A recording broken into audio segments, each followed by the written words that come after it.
सोया मिलल बाया नारी हो नहीं सुतेले धके कबारी हो हमर सोया मिलल बाया नारी हो नहीं सुतेले धके कबारी हो देखी बिचौले में गहिर कहे होई का हो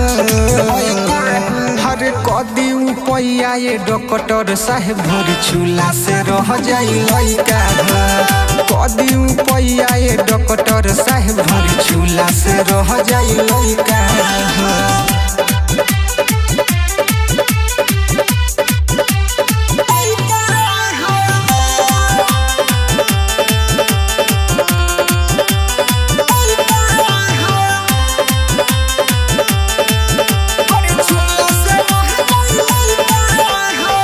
एकरे चलता चर्चा सगर हो एकरे बसैया सवटीन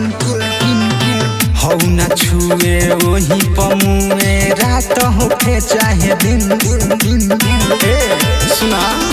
एकरे चलता चर्चा सगर हो एकरे बसैया सवटीन हौ न छुए ओही पमुए रात होखे चाहे दिन सन दी बुद्धि बढ़े तैका हरे कदी उपैया ये डॉक्टर साहेब ढोरी चूल्हा से रह जाई लइका कदी उपैया ये डॉक्टर साहेब ढोरी चूल्हा से रह जाई लइका म्यूजिक बाय विकेश भोजपुरिया।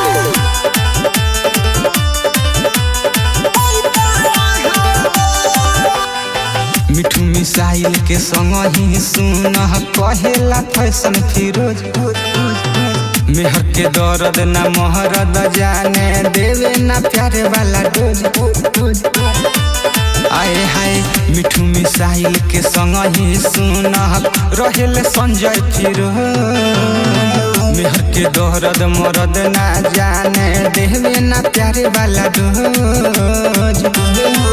दुख कहे में बोलल जाही का हरे कदी उपैया ये डॉक्टर साहेब ढोरी चूल्हा से रह जाई लइका कदी उपैया ये डॉक्टर साहेब ढोरी चूल्हा से रह जाई लइका।